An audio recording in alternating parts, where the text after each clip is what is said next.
തിരികെ എത്തുമ്പോൾ നമുക്ക് കണ്ണൂരിലെയും കാസർഗോഡെയും വിവരങ്ങൾ പരിശോധിക്കാം. ശക്തമായ മഴ ഈ ജില്ലകളിൽ തുടരുന്നു എന്നുള്ളതാണ്. കണ്ണൂരിൽ കണിച്ചാർ പഞ്ചായത്തിൽ ഉരുൾപൊട്ടി, കാഞ്ഞിരപ്പുഴ കര കവിഞ്ഞു, പെരുവയിൽ പാലം ഒലിച്ചുപോയി, കണ്ണവത്തും ന്യൂമാഹിലും വീടുകൾ തകർന്നു, പഴശ്ശി ഡാം തുറക്കാൻ സാധ്യത.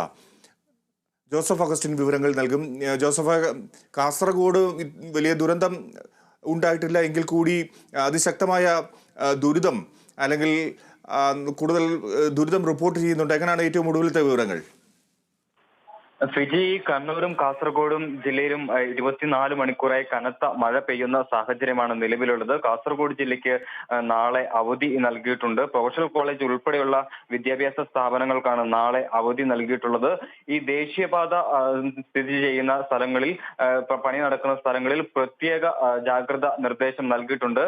കാസർഗോഡ് ജില്ലയിലെ വീരമലക്കുന്നും അതുപോലെ തന്നെ മട്ടളായിക്കുന്നും അപകട ഭീഷണി ഉയർത്തി നിലകൊള്ളുന്ന ഒരു സാഹചര്യമാണുള്ളത്.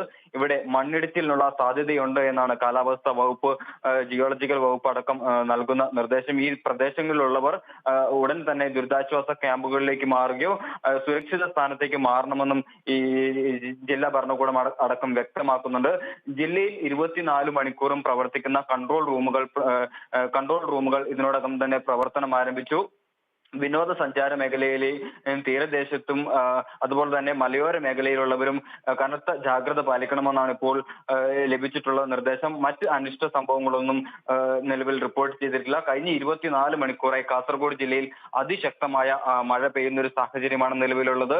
വിവിധയിടങ്ങളിൽ വെള്ളക്കെട്ടുകൾ രൂപപ്പെട്ടിട്ടുണ്ട്. അതുപോലെ തന്നെ ഈ സംസ്ഥാന പാതയിലും ദേശീയ പാതയിലും ഇത്തരത്തിൽ വെള്ളക്കെട്ട് രൂക്ഷമായ സാഹചര്യത്തിൽ വാഹനയാത്രക്കാരും ജാഗ്രത പാലിക്കണമെന്നാണ് നിർദ്ദേശം നൽകിയിട്ടുള്ളത്.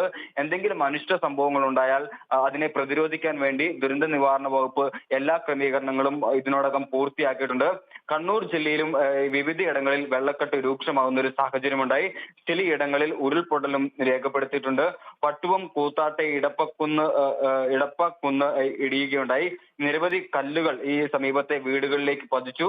ഈ പുലർച്ചെ രാവിലെയോടെയാണ് ഈ സംഭവം. ആർക്കും ആളപായം ഉണ്ടായിട്ടില്ല. അതുപോലെ തന്നെ അഞ്ചാമയിൽ പേരാവൂർ ഭാഗങ്ങളിൽ ഈ വെള്ളം കയറിയതിനാൽ നിരവധി കുടുംബങ്ങളെ മാറ്റിപ്പാർപ്പിക്കുന്ന ഒരു സാഹചര്യമുണ്ടായി.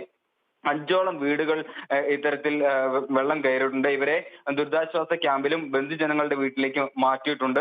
വണ്ടക്കയം പാലം ഇതിനോടകം വെള്ളത്തിൽ മുങ്ങിയിട്ടുണ്ട്.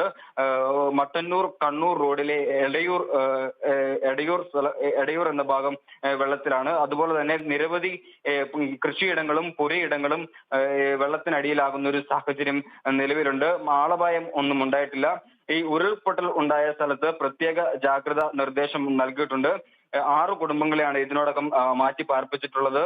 ഈ കണിച്ചാർ ഗ്രാമപഞ്ചായത്തിലെ പൂളക്കുറ്റി താഴെ വെള്ളറയിലെ 6 കുടുംബങ്ങളെയാണ് ഇത്തരത്തിൽ മാറ്റി പാർപ്പിച്ചിട്ടുള്ളത്. അതുപോലെ തന്നെ ഈ വളപട്ടണം പുഴയ്ക്ക് സമീപമായി സ്ഥിതി ചെയ്യുന്ന പറശ്ശിനിക്കടവ് ക്ഷേത്രത്തിലും ബോട്ട് ജെട്ടിയിലും വെള്ളം കയറിയിട്ടുണ്ട്. ബോട്ട് സർവീസ് ഇതിനോടകം നിർത്തി. ജലഗതാഗത വകുപ്പിന്റെയും സ്വകാര്യ ബോട്ടുകളുടെയും സർവീസാണ് ഇപ്പോൾ നിർത്തിയിട്ടുള്ളത്. ജലനിരപ്പ് ഉയരുന്ന സാഹചര്യമാണ് നിലവിലുള്ളത്. ഈ കണ്ണൂരിന്റെ വിവിധ പ്രദേശങ്ങളിലും ഇത്തരത്തിൽ രൂക്ഷമായ കടലേറ്റവും അതുപോലെ തന്നെ മലയോര മേഖലകളിൽ ശക്തമായ മഴ തുടരുന്ന ഒരു സാഹചര്യമുണ്ട്. ആലക്കോട് പഞ്ചായത്ത് അടക്കം അതീവ ജാഗ്രത പാലിക്കണമെന്ന് ജില്ലാ ഭരണകൂടം വ്യക്തമാക്കുന്നു. എന്തായാലും മറ്റു അനിഷ്ട സംഭവങ്ങളൊന്നും ജില്ലയിൽ ഇതുവരെ റിപ്പോർട്ട് ചെയ്തിട്ടില്ല. കാസർഗോഡ് ജില്ലയിൽ നാളെ പ്രൊഫഷണൽ കോളേജ് ഉൾപ്പെടെയുള്ള വിദ്യാഭ്യാസ സ്ഥാപനങ്ങൾക്ക് അവധി നൽകിയിട്ടുണ്ട്. തീരദേശ മേഖലകളിലുള്ളവരും മലയോര മേഖലയിലുള്ളവരും പ്രത്യേക ജാഗ്രത പാലിക്കണമെന്നും അഡ്വഞ്ചർ ടൂറിസം പോലെയുള്ളവ നിർത്തിവെക്കണമെന്നും ഇപ്പോൾ ജില്ലാ ഭരണകൂടം വ്യക്തമാക്കുന്നു. ഫിജി, ജോസഫ്, ഈ പഴശ്ശി ഡാം തുറക്കാൻ സാധ്യത എന്ന് സൂചനയുണ്ട്. അത്തരത്തിൽ ഈ 2 ജില്ലകളിൽ മറ്റൊരു ഈ ഡാമുകളുടെയും അങ്ങനെ അത്തരത്തിലുള്ള സൂചനകളോ മുന്നറിയിപ്പുകളോ നിലനിൽക്കുന്നുണ്ടോ? നിലവിൽ പുഴകൾ കരകവിഞ്ഞൊഴുകുന്ന സാഹചര്യമാണ് നിലവിലുള്ളത്. തീരദേശത്തുള്ളവർ ജാഗ്രത പാലിക്കണമെന്നും മത്സ്യബന്ധനത്തിനും മറ്റു ഉല്ലാസ ആവശ്യങ്ങൾക്കോ കുളിക്കുന്നതിനോ മറ്റു പുഴകളിലോ പോകരുതെന്നുള്ള കർശന നിർദ്ദേശം നിലവിൽ നിൽക്കുന്ന ഒരു സാഹചര്യമുണ്ട്. ഡാമുകൾ തുറക്കുന്നതുമായി ബന്ധപ്പെട്ട ഒരു മുന്നറിയിപ്പ് ഇതുവരെ ലഭിച്ചിട്ടില്ല. മഴ തുടരുന്ന ഒരു സാഹചര്യം, ജലനിരപ്പ് ഉയരുന്ന ഒരു സാഹചര്യം ഉണ്ടെങ്കിൽ ഉടൻ തന്നെ ഈ വിവിധ ഡാമുകൾ തുറക്കുമെന്നാണ് ഇപ്പോൾ ലഭിക്കുന്ന വിവരം.